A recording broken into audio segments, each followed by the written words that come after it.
السلام عليكم ورحمة الله وبركاته. الحمد لله رب العالمين، والصلاة والسلام على سيد الأنبياء والمرسلين وعلى آله وأصحابه أجمعين. قال الله تعالى في القرآن العظيم والقرآن المجيد: أعوذ بالله من الشيطان الرجيم. بسم الله الرحمن الرحيم. سلام عليكم بما صبرتم فنعم عقبى الدار. صدق الله العظيم. கணிதற்குரிய அல்லாஹ்வின் நல்லடியார்களே, இம்மண்ணில் வாழும் காலமெல்லாம் அல்லாஹ் ரசூல் நமக்கு சொல்லி தந்திருக்கக்கூடிய ஃபர்லான சுன்னத்தான நடைமுறைகளை இம்மண்ணில் வாழும் காலம் எல்லாம் முழுமையாக பின்பற்றி நடக்கக்கூடிய நன்மக்களாக எல்லாம் உள்ள இறைவன் சுபஹுடைய தொழுகையை தொழுதுவிட்டு அமர்ந்திருக்கக்கூடிய நம் எல்லோருக்கும் அல்லாஹ் ஜல்ல ஷானுஹு தஆலா ஏற்படுத்தி தருவானாக. கணிதற்குரிய அல்லாஹ்வின் நல்லடியார்களே,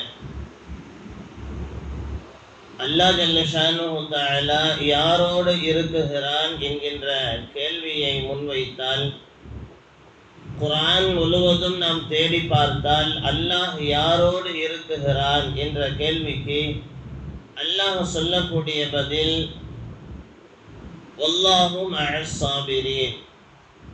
அல்லாஹ் பொறுமையாளர்களோடு அல்லாஹ் இருக்குகிறான். நீங்கள் தொழுகையின் மூலமாக தொழுகையை கொண்டு பொறுமையை கொண்டு நீங்கள் அல்லாஹ்விடத்தில் உதவி தேடுங்கள்.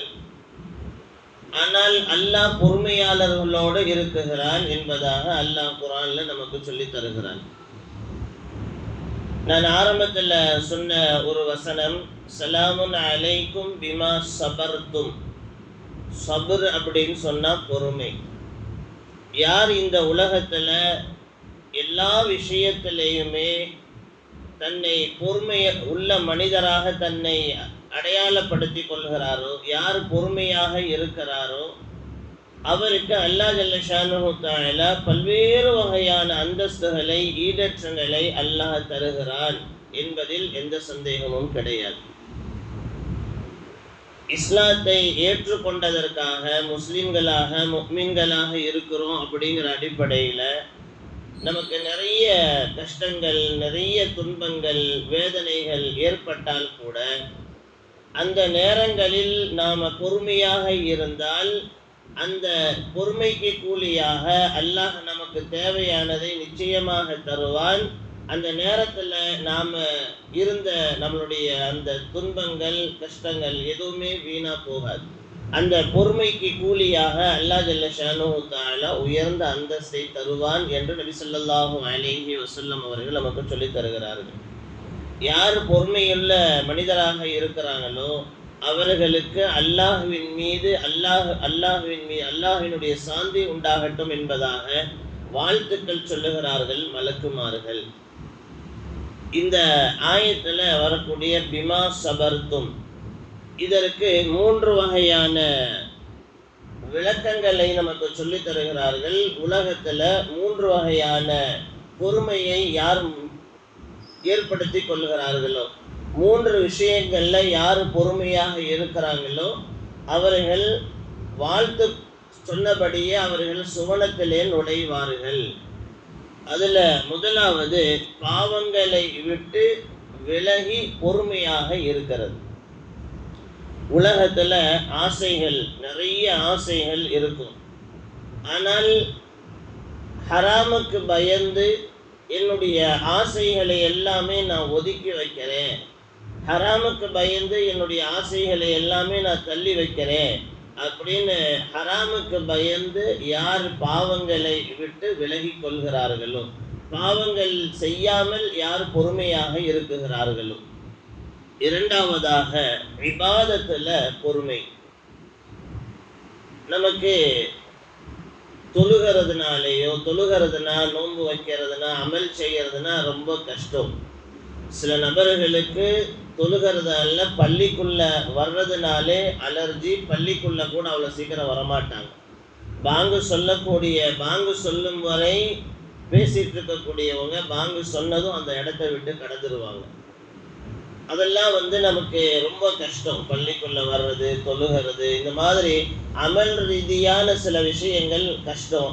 இருந்தாலும் அந்த கஷ்டத்தை எல்லாம் நான் பொருட்படுத்தாமல், என்னுடைய கஷ்டங்களை எல்லாம் நான் தள்ளி வச்சுட்டு, நான் இபாதத்துல நான் பொறுமையாக இருக்கிறேன், நான் பொறுமையாக இபாதத்தை நான் செய்கிறேன் என்று இபாதத்துடைய விஷயத்துல யார் பொறுமையாக இருக்குகிறார்களோ அவர்களும்.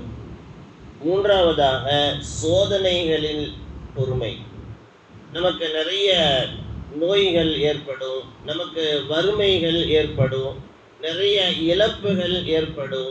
நாம நினைச்சு பார்க்க முடியாத அளவுக்கு நமக்கு பல்வேறு வகையான குடும்ப ரீதியாக, வியாபார ரீதியாக, பொருளாதார ரீதியாக இப்படி நிறைய இழப்புகள் ஏற்படக்கூடிய நேரத்துல, சோதனைகள் ஏற்படும் போது இவைகளை எல்லாம் நான் பொருட்படுத்தாமல், எனவே அல்லாஹ்வை குறை சொல்லாமல் யார் சோதனைகள்ல பொறுமையாக இருக்கிறாங்களோ அவர்களுக்கும் இந்த மூன்று விஷயங்கள்ல யார் பொறுமையை மேற்கொள்கிறார்களோ அவர்களுக்கு அல்லாஹ் ஜல்ல ஷானுஹு தஆலா உயர்ந்த சுவனத்தை, உயர்ந்த அந்தஸ்தை நாளை மறு உலகத்திலேயும் இவ்வுலகத்திலேயும் அல்லாஹ் வெளிப்படுத்துவான் என்று நபிகள் நாயகம் ஸல்லல்லாஹு அலைஹி வஸல்லம் அவர்கள் நமக்கு சொல்லி தருகிறார்கள். எனவே அன்பிற்குரிய அல்லாஹ்வின் நல்லடியார்களே, மிகப்பெரிய ஒரு இறை நேசர், ஆபித், வணக்கசாலி, கிட்டத்தட்ட 70 வருடங்களாக கிதாபில் எழுதுறாங்க, 70 வருஷம் அல்லாஹ்வுக்கு இபாதத்து செய்த மனிதர், எக்காரணத்திலேயும் எந்த சூழ்நிலைகளிலேயுமே பொறுமையை இழக்காத ஒரு மனிதர். கடைசி நேரத்துல ஷைத்தானினுடைய ஊசலாட்டம், லா இலாஹ இல்லல்லாஹ் முஹம்மது ரசூலுல்லாஹ் என்ற கலிமாவை சொல்லாமல் மரணித்து விட்டார். வானவர்கள், மலக்குமார்கள்லாம் அழுகிறாங்க. இவ்வளவு தூரம் இபாதத்து செய்தவர், பொறுமையாக இருந்தவர், இப்படி கடைசி நேரத்துல ஷைத்தானினுடைய வார்த்தைக்கு இப்படி கட்டுப்பட்டுட்டாரு, ஷைத்தானினுடைய வார்த்தைக்கு அடிபோயிட்டாரு அப்படிங்கிற விஷயத்துல வானவர்கள், மலக்குமார்கள் அழுகிறாங்க. அல்லாஹ் ஜல்ல ஷானுஹு தஆலா சொல்லுகிறான், 70 ஆண்டுகள் அவர் எனக்காக வேண்டி பொறுமையாக இருந்தார், எனவே அவர்களுடைய இந்த விஷயத்தை நான் மன்னிக்கிறேன் என்று அல்லாஹ் ஜல்ல ஷானுஹு தஆலா மன்னித்து விடுகிறார். எனவே யார் பொறுமையாக இருக்கிறாங்களோ அந்த பொறுமைக்கு நாம பொறுமையாக இருந்தால் நம்முடைய எந்த விஷயமும் உலகத்துல வீண் போகாது என்பதற்கான அடையாளமாக நிறைய விஷயங்களை நபிகள் நாயகம் ஸல்லல்லாஹு அலைஹி வஸல்லம் அவர்கள் நமக்கு சொல்லி தருகிறார்கள். எனவே அன்பிற்குரிய அல்லாஹ்வின் நல்லடியார்களே, இவ்வுலகத்தில் நாளை மறு உலகத்தில் ஈருலகத்திலேயும் அல்லாஹ்வை அடைய வேண்டுமானால் நாம் செய்ய வேண்டிய இபாதத்துகளை செய்வதோடு எல்லா விஷயங்கள்லையுமே நாம் எந்த அளவு பொறுமையாக இருக்குகிறோமோ அந்த அளவுக்கு அல்லாஹ் ஜல்ல ஷானுஹு தஆலா அவனுடைய லிகாவை, அவனுடைய ரிதாவை நிச்சயமாக அடைய முடியும் என்பதில் சந்தேகமில்லை. மண்ணில் வாழும் காலமெல்லாம் அல்லாஹ்வை அடையக்கூடிய நன்மக்களாக, அல்லாஹ்வினுடைய ரிதாவை, பொருத்தத்தை அடையக்கூடிய நன்மக்களாக எல்லாம் உள்ள இறைவன் நம் எல்லோருக்கும் நல்ல நசீபை ஏற்படுத்தி தருவானாக. வாஹிரு தஅவானா அல்ஹம்துலில்லாஹி ரப்பில் ஆலமீன். ஸல்லல்லாஹு அலா முஹம்மத் ஸல்லல்லாஹு அலைஹி வஸல்லம். ஸல்லல்லாஹு அலா முஹம்மத் ஸல்லல்லாஹு அலைஹி வஸல்லம்.